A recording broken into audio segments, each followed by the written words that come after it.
Hi, everyone, and welcome to our second episode of Beyond Insight. Thank you so much for joining us. We're really excited to be here. And I'm really excited to be here with our guest for today, which is Jamie. If you don't know me, my name is Jodie Manuel, and I head up the education and implementation team at Sift Analytics. But we're not here to hear about me, we're here to hear about you, Jamie. So thank you so much for joining us. Big pleasure. Thanks for having me. Yeah, welcome. So just to get started, can you introduce yourself? Tell us a bit about yourself, who Jamie is. Cool, no problem at all. Hi, everyone. My name is Jamie Bezuidenhout. I've been at Sift for about 18 months now, like a year and a half. So yeah, it hasn't been that long at all. It feels like I started at Sift just yesterday. And my time in SaaS hasn't been very long at all.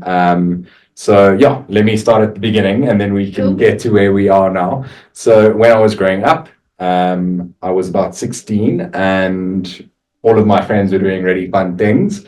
And my twin and I, because yes, I'm a twin. So cool. We wanted to go and join them having fun. And mum was like, cool, if you guys want pocket money, you need to go and earn it, right? Okay. Which is a really good mom thing to do. Yeah, definitely. Parents. Yeah. So my brother and I went and, tried to see if we could find any jobs. And I decided to start in the restaurant industry. Okay. So over the weekends on a Saturday morning, I started as a fry chef in a seafood restaurant, learning the very basics of cooking. And from there, I kind of progressed into being a waiter, and then managing not only that restaurant, but other restaurants that the owners owned too. So that kind of ignited my passion in the hospitality industry. I got a lot of fulfillment out of seeing customers walk through those doors, really feeling like I was spoiling them and meeting their needs, and giving them a memorable experience that, would last for quite a while. So that's, the fulfillment that I got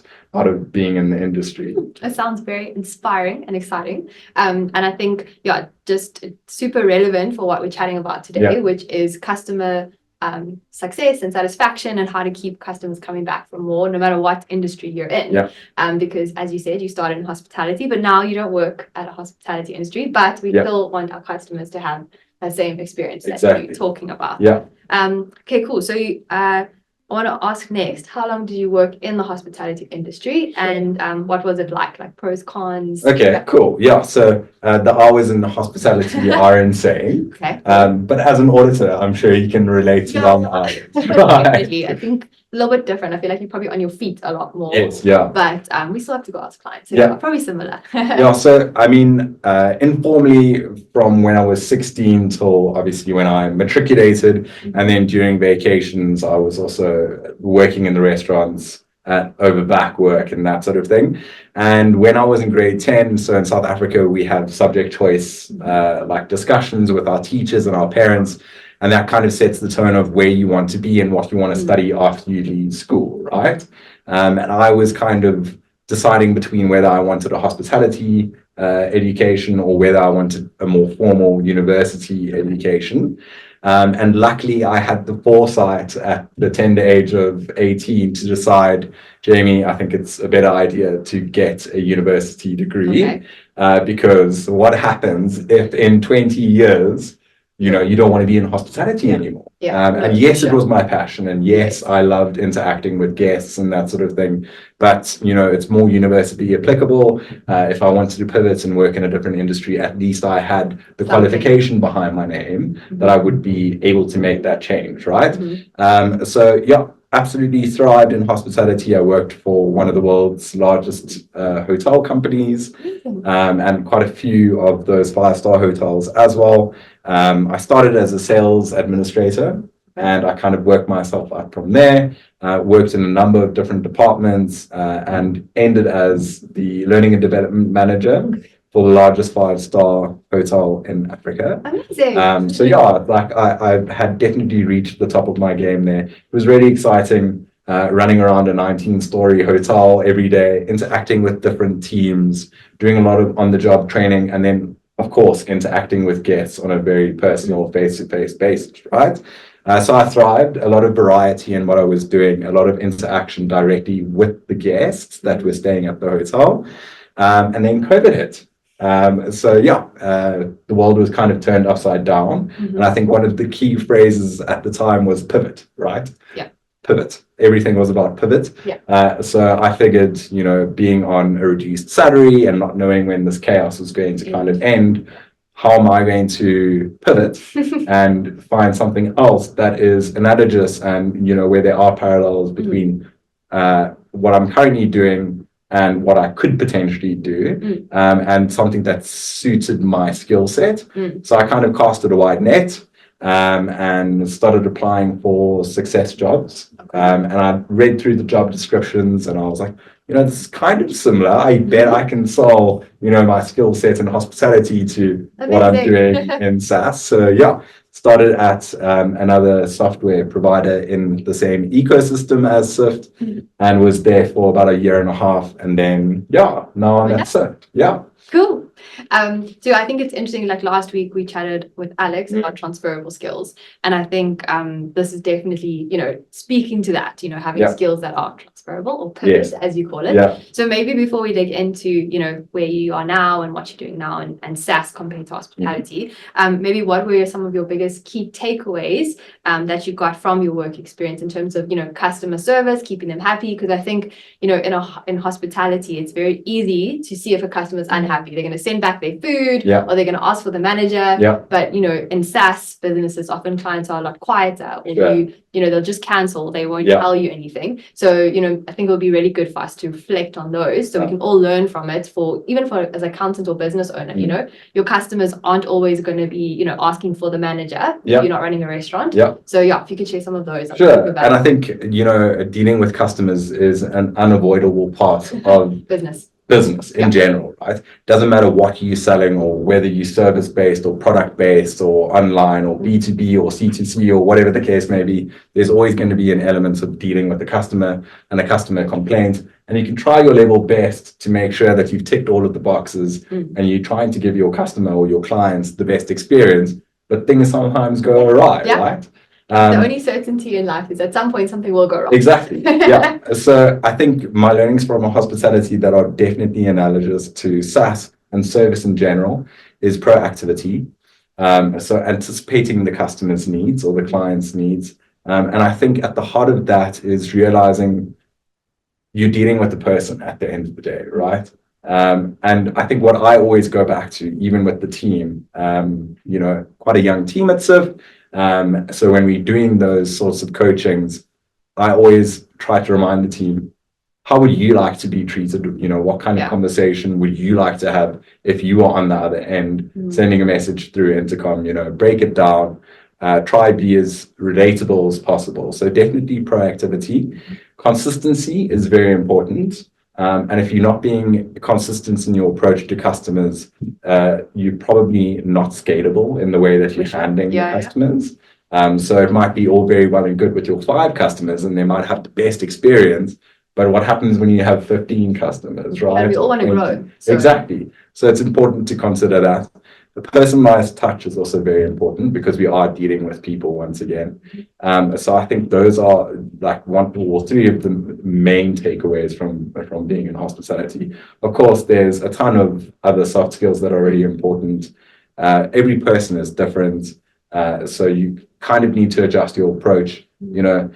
Sometimes you get a really angry customer that just wants to shout and scream, and all they want to really happen is to be heard, right? So you need to give them that outlet, and actively listen to what they're saying. So a lot of similarities, a lot of parallels between the 2 industries. And I think not only hospitality and SaaS, but any service industry, and every time you're dealing with a customer or a client. Yeah, that's what I was just thinking. Like, yes, you in hospitality, now you're in SaaS, and they seem like they're worlds apart. But like those 3 things, when I was an auditor in practice, we would have very grumpy clients because we'd found an issue in their books. And we also needed to listen to them. Sometimes you needed to let them vent. You have to be proactive. You don't wait until the last minute to find the issue. So I think also, like, if you're in accounting practice, also being proactive, ask your client, can we help you with this? Don't wait until they realize, oh no, the taxes are due. There's so many different applications of what you're saying. So no, that's it makes sense. So I think then the next one is if we think of like the fintech space, we've kind of spoken about I suppose, three key Yes. things in terms of customer service that helped or that are relevant for all industries. But what kind of key takeaways from the hospitality industry really helped moving into the fintech space in your previous position and at Zift? Cool. Yeah. So I think again, it's attention to detail is really important, but building trust with customers is the takeaway, right? So when you look at trust and you're dealing with a person, or if you're in the market for a new product, right? You've got the option of choosing a name brand or a no name, right? If you have the budget, perhaps you're going to lean for the name brand, right? And there's a lot of trust associated with that brand because they're delivering consistently and they're delivering consistently a high product or a high quality product, right? So with that, I think trust is really important. And I feel like trust can only be earned and built if you have empathy for a customer or a person, if you're authentic, because people can read you a mile away if you're fake, right? And they can kind of see through it, and they're probably not going to trust you if you're coming across as being inauthentic. And then, of course, your knowledge. If you don't know what you're talking about, people can read that very quickly. So, I mean, if you think about it, if you go to a restaurant and you're asking a waiter about a specific dish, right? And you can see they're umming and ahhing about what the ingredients of the dish is, especially if you have a nut allergy or something like that. Yeah, that's serious. You can't be messing with stuff like that. Exactly. So you need to be sure, if you're knowledgeable and you can say for sure, there's no nuts in here, you're going to have that knowledge and you're going to start building that trust. But it's really the marriage of those three things. They're not mutually exclusive. If the customer's upset, you have to be an active listener. And let them vent and really show that you care about what they're complaining about. And that's transferable to any industry that you're in. So. No, for sure. I think trust, it's hard to build, it's easy to lose. Exactly. Yeah. And I like that thing of being knowledgeable. Like rather say you don't know instead of saying pretending, and also to become an expert, so if you're going to be providing tax services or running a pizza shop, like work to be an expert, because if you can become an expert or you actually know what you're doing, then it's easier to build that trust. Exactly. It's easier to win those customers because when they speak to you, they'll be like, oh, Jamie really knows about this region that we're in or this food or whatever it is that you're selling to them. Yeah. And if you don't know, I think this is where the empathy part of it comes in as well, and the authenticity part of it comes in. Say you don't know, don't lie, because very often the customer or the client is going to know that you don't know. But be committed in getting back to them, and show that dedication to finding out. And at the same time, you're learning, right? No one expects everyone to know everything. It's impossible, right? But if you can show that you're committed to finding out and getting back to the customer, I think that is very important. So the follow-up is part of the authenticity part too, and that's how you build a relationship, because it gives you almost another excuse to go back to the customer or the client and be like, hey, it's me again. Thanks for meeting with me. I did some research and, here are the answers to your questions. So I think, when those three things kind of meet, you're on track to build trust with the customer. I like what you say about how it almost gives you another opportunity, but I think the important thing is that follow-up, actually doing what you say is super important. Yeah. Cool. I think the other thing is hospitality and SaaS seem very, very far away. Yes. I touched on some of the skills, but were there any similar parallels, like something that you didn't expect to be as similar between those two different industries? I think it's the people, first and foremost, doesn't matter whether you're a person visiting a hotel for a stay and to experience the dining, or whether you're using a product. So people all want to be treated in a similar way, so I feel like it kind of humanizes it at the end of the day, and it makes it a lot less scary. Cool, you might not be in hospitality and you might be working for a software company now, but it's still people as the driving force. So it was, my technical knowledge and my mind was being applied in different ways. But inherently, I think it's the same in terms of dealing with people. So keeping customers happy is different forms, but of the same thing. Exactly. It's still all about the people. Yeah. Okay. So now you work at Zift. Yep. You're our amazing customer success manager at Zift. So maybe if you can just give us a bit of insights into your current role and how you work to help keep customers happy and yeah. Okay, cool. So current role at Sift is customer success manager. So I have a book of South African customers on a accounting provider, and there's about 500 of those guys. They're all at it's a lot of clients. They're all at different stages of their journey as well. So some are newly being onboarded and have never used Sift before, so they require a certain level of attention. And then you've got guys that have been on Sift for quite a lot longer, that are comfortable using Sift, but it's still important that you keep in touch with them and keep your finger on the pulse, especially because, as a company, we're also changing and we're releasing new functionality all the time. And, the danger is you don't want them to move away from Sift either. So we need to manage churn on a daily basis. It's a big part of our life. We don't want our customers to leave us. So part of that is education and making sure that they're constantly adopting and using the system. And then, of course, upgrades is another aspect of the job as well. Revenue is important for any business. So do it where it makes sense. And I think, when I go into an upgrade conversation, or if I'm having a conversation about a customer being on a certain plan, I never try to sell them a plan that they're not going to need, because what's going to happen inevitably, they're going to realize that functionality is not actually for them. Exactly. So they'll probably churn. And again, it helps with that generation of rapport and building trust between yourself and the customer. So there's that book of customers. I also deal in the mid-market space now, which has been a whole different kettle of fish altogether, and that's more directly in contact with business owners as opposed to accounting practices.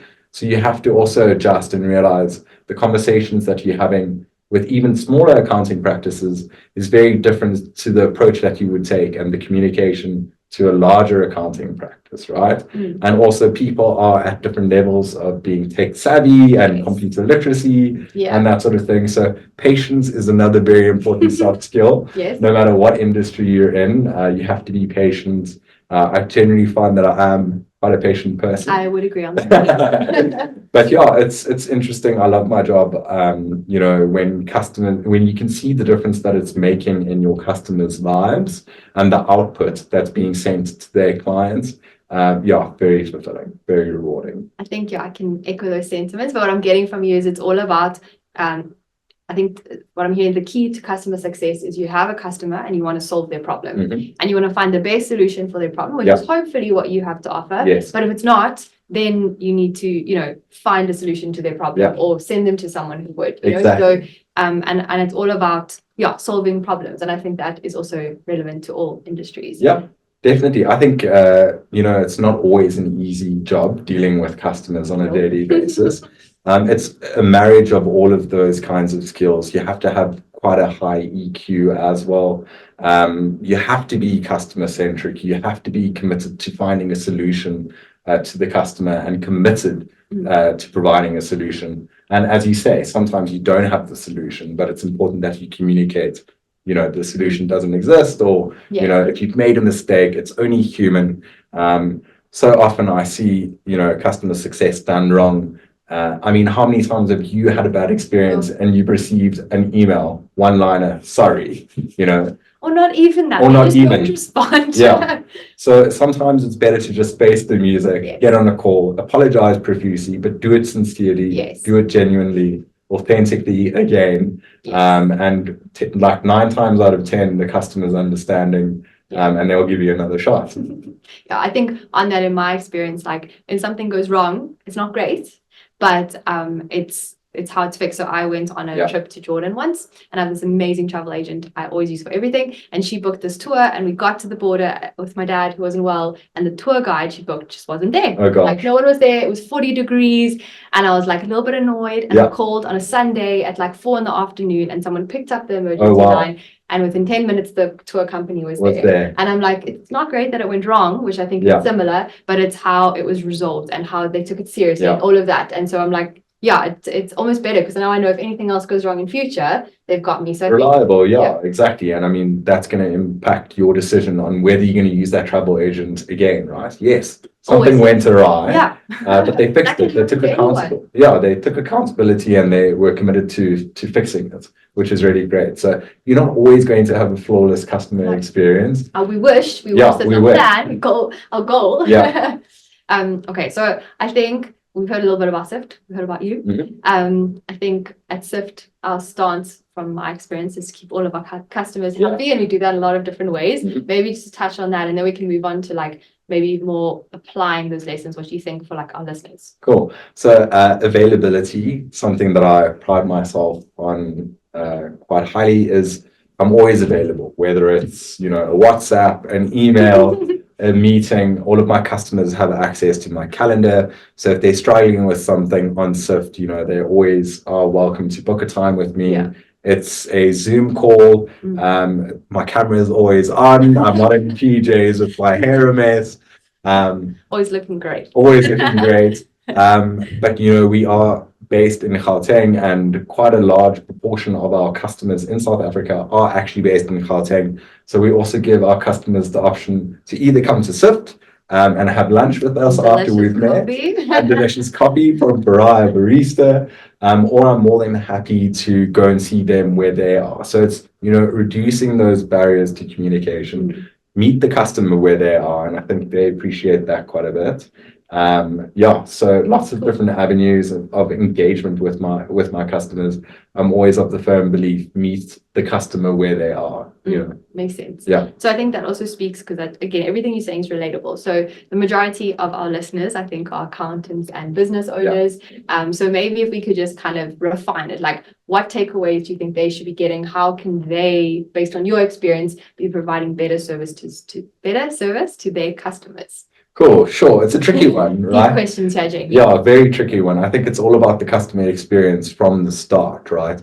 So be very conscious of what your customer journey looks like, and try and think about any bottlenecks that there might be in your processes. Because again, you want it to be scalable as your business grows, right? As your practice grows. And be very mindful of where those bottlenecks are so that you can ensure that it is scalable. And then just be cognizant of how you're engaging with your clients or your customers, and how you building that rapport with your customers or your clients. I think that's very important too. That makes a lot of sense, and it's something I think we're focusing a lot on, like, you know, building the relationship and chatting to your clients and making sure they have a good experience. But I think what you said there as well, as an accountant, I think of processes, controls, and I think that's actually, if you can have a good process, that will solve a lot of your, you know, customer issues. So make sure that, you know, like, you know, if I'm running a restaurant, my customer's going to walk in, someone needs to meet them at the door. They need to show them to the table. So kind of like be a customer and walk through your own process. You know, if you're an accountant, you're going to have, how does your customer get in contact with you? You know, what is their first interaction with you? You know, how do you kind of figure out what their needs are? How do they feel special in that process? Like kind of working through all of the processes. And as an auditor, we look at the processes and see the controls to identify risks to solve the problem. But from a customer success, you're going to look through the process and think, how does the customer feel at each point in time? Could I improve any part of the process? Aspects might the customer get frustrated with? You know, if you like Sift, a SaaS business, and you work on subscriptions, how easy is it for the customer to make payments? Are they going to get frustrated? Am I seeing a lot of queries coming through or frustrations coming through from customers with regards to making payments?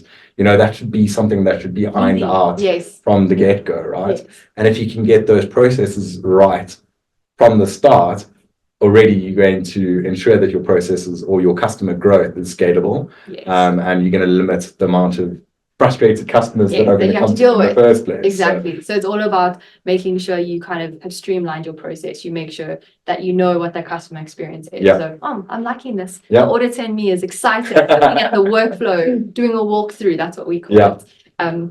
So I think you spoke about building rapport with your customers. So as accountants and business owners, how can we build meaningful relationships? This is a deep one. That isn't transactional. At the end of the day, obviously, we're a SaaS business. We want you to pay us with subscription. And, you know, as an accountant, we want our fees or our subscriptions, but how can we build a relationship that isn't just transactional? Because that's not a great relationship.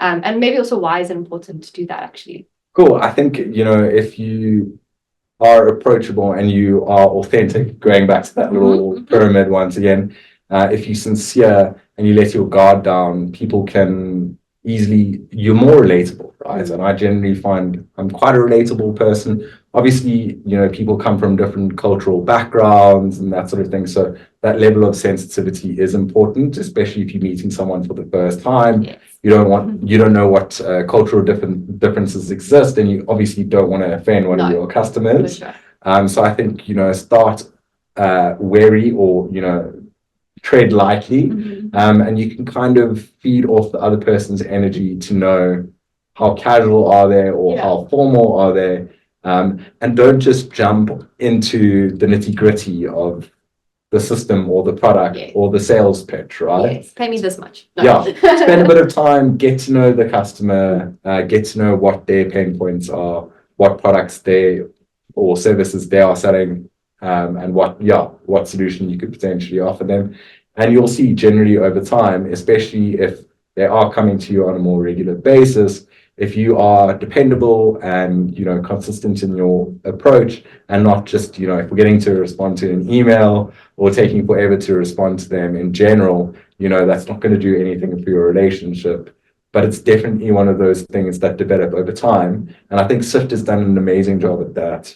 We've got some real strong brand advocates of Sift that love us. And I think that's because we've got the customer journey right? So it does take time. It's not something that happens overnight. You have to be sensitive of cultural differences. You don't want to offend anyone from the get-go, but generating that rapport does come over time. I also have quite a bit of a sense of humor, so I always try to keep things lighthearted and make a little joke. But stay away from things like politics and the rest of it. And you should be fine. I think we used to have something when I was in audit called Dress for Your Day. So basically we used to have to dress just a little bit smarter than whatever client we were going to. And the idea is as well, you kind of adapt to your client and you respectful of, how they react. And then I think I like what you said there. It links back to what you've been saying. It's, it's a person, it's relational. And I feel like if you're just there I want to sell you my software, I want to sell you my auditing services, then it's going to be transactional. Whereas if you're like, hey, it's lovely to meet you, what is your problem? Let's see if I can solve it. Maybe I can't. Maybe I'm not the best solution for you. Maybe I'm not, an expert in whatever industry you're in as an accountant, but I have a friend. We have a lot of clients who, they use one accounting software only. And if they find someone who uses another accounting software, they got a friend and they send them there. And that's okay. I think it's kind of, if I can I'm looking to solve your problem. I think that would also help build rapport. I think it's also important to pick up on cues, right? Verbal and non-verbal. So very often, because of the nature of our business, we're having Zoom meetings with our customers, and you can hear dogs barking outside, and people are very apologetic once dogs start barking or babies start crying, right? But they're so cute. Exactly. So you can pick up on that and be like, oh, well, what's the name of your dog, or what's the name of your kid? And if you remember the name of the kid the next time you meet the customer and say, hey, how's Joy, or whatever the pet's name is. The customer feels touched, right? And feels like you matter. Or they matter. Because you remember the name, that you actually cared. No, that makes sense. So I think to wrap it up, I want to ask you, what would you like listeners to take away from today's podcast on how they can keep customers coming back for more? Cool. I think consistency in your approach to how you treat customers is very important. Just make sure that whatever you're doing for one customer, you're doing it for all of them.